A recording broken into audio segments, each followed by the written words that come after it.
nobody wins when the family feels.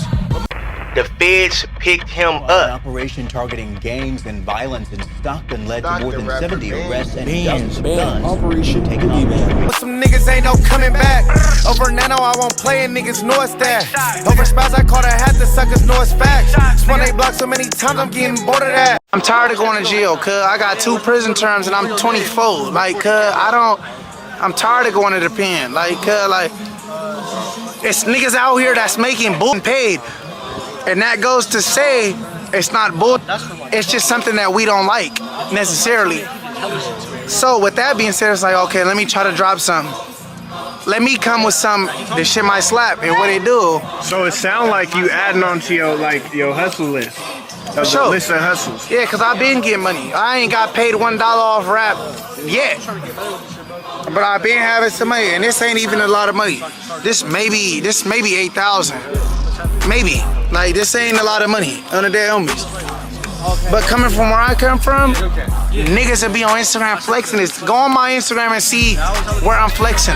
Money. Fam, in today's society, it's like we witness the dynamic interplay of politics and culture that seems to evolve with each generation. Laws may be established, but the words and actions that define our cultural landscape can change dramatically over time. And at this pace, it's inevitable that we see shifts and transformations, whether we agree with them or not. A prime example of this cultural evolution can be observed in the music industry, particularly within the hip-hop community. Artists often grapple with the complexities of identity and representation. For instance, some Mexican-American communities have seen their cultural expressions appropriate or misunderstood, like being a Mexican and a Crip, even though it might not align with the Crip's original meaning. Additionally, the use of derogatory language in music videos, like being Mexican and saying nigga. Hey, the big 8, the big 3, stepping on shit all year, nigga. I'm fresh off that Wally, you hear me? Some accepted that, but some didn't. But nonetheless, it raised questions about boundaries of such artists or individual. But that's what we have here today. And on top of all this, we also find ourselves in a landscape where both the older and younger generation within the same neighborhoods often find themselves at odds. This generational conflict can be dangerous as it fuels rivalries that escalate into real-life confrontations. I mean, check this out, fam. Imagine having beef with a man that's known to hang out with your Mother's Day. This story we cover today serves as a real reminder that our words and actions can have far-reaching effects, shaping not just our own lives, but giving ammo to the enemy, and not to mention the ones that'll tell on you too.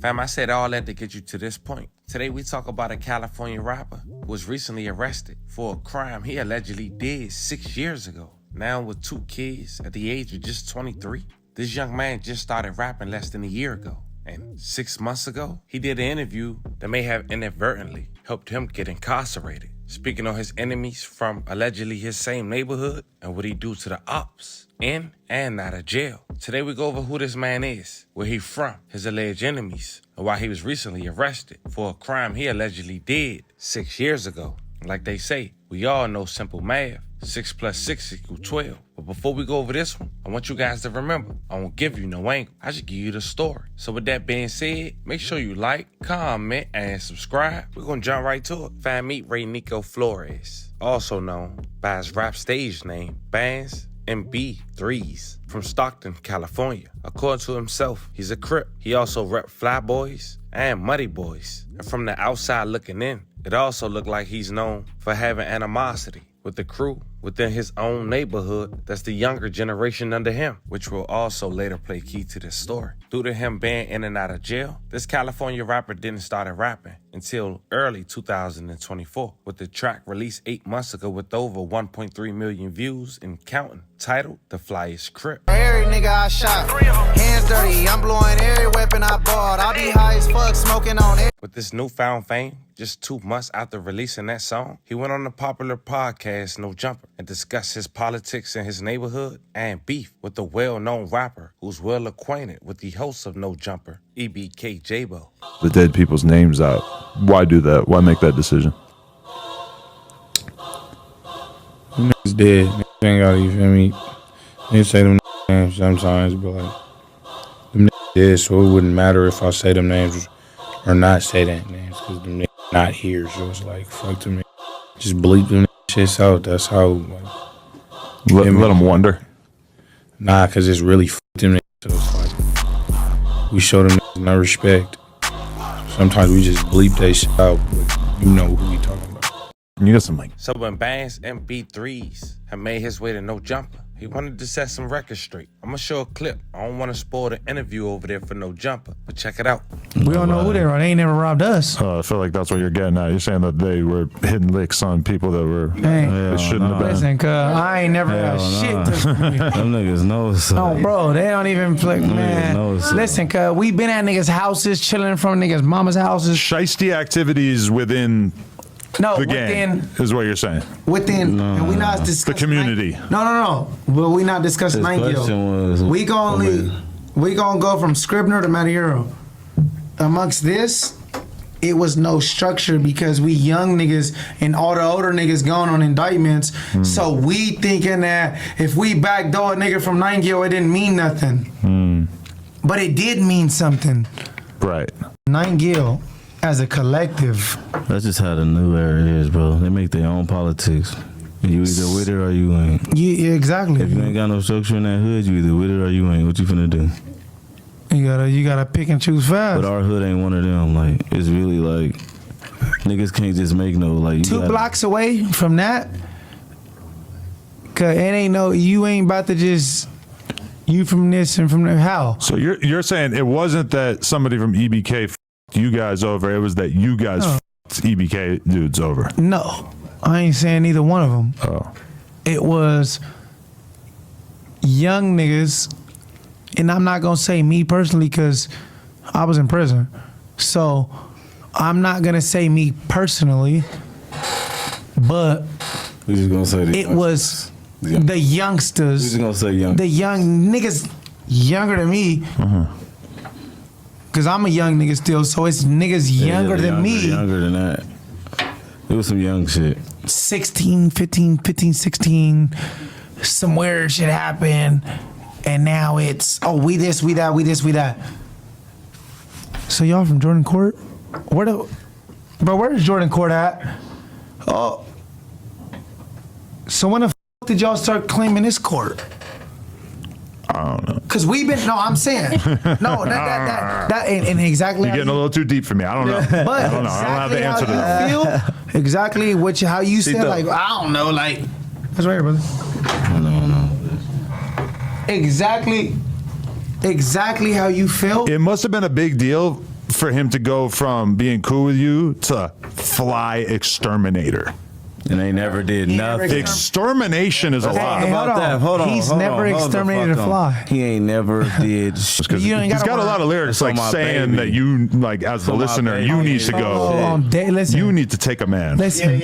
Or calm down. Listen. He the rapper. Listen. You know how to rap. You know how to rap. I'm not never gonna take a nigga. I'm not gonna take a nigga gangster.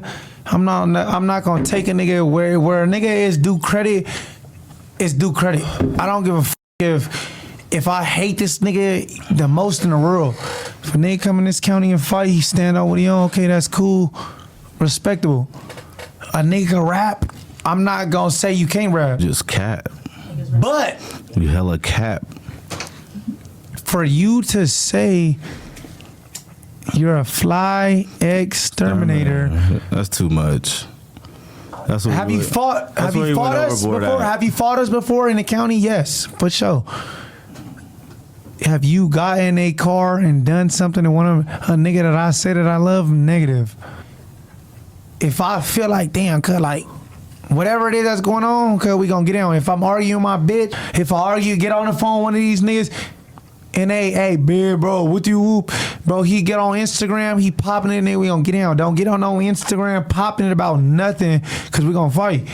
Now, shout out to No Jumper. That interview was over 2 hours long. I'm gonna stop it there, but I wanted you guys to get an idea of how spicy this guy was talking. And trust me, fam, Holmes said a whole lot more. But that was his first major interview. And with over 200,000 views on a 2-hour video, you can tell people was intrigued with his story. And things were starting to look up for him in 2025 until he got arrested 6 months later, January 11, 2025, for the murder of a man 6 years ago. Back on June 26, 2019, a 22-year-old man who go by the name of Elijah Johnson was gunned down broad daylight. Now, Eli was allegedly a blood, and of course, history would tell you that Bloods and Crips normally don't coexist. Eli was killed at around 12:01 p.m. It was a Wednesday on a 1900 block of Comstock Drive in North Stockton. The 22-year-old Stockton native was standing outside his grandmother's home when an unknown person had shot him. And for 6 years, the murder would go unsolved. The only information that was released to the public was that a witness had described the suspect as a Hispanic male in his early 20s, around 6 feet to 6 feet 2, thin build, wearing a dark hoodie and dark sweatpants with yellow stripes and black shoes. The suspect is believed to be associated with the maroon late 2000 Honda Accord with the possible sticker on the front windshield. And now, 6 years later, in 2025, the alleged perpetrator is now a well-known local robber in his community, making himself an even bigger target. There's no doubt that someone told on him, and 9 times out of 10, it's somebody in his own crew. Who and why is still in the air. But like we said at the very beginning, fam, these politics changing, and they might have told on him to get him out of there. Now, he's charged with M1 and promotion of a criminal gang. As more developed, I keep you guys updated. But fam, this was the story of a California rapper who's been charged with the murder 6 years later, just 6 months after he do his one and only interview. Let me know how you guys feel about this one in the comments. Don't forget to like and subscribe. Until then, I'll catch you guys on the next one.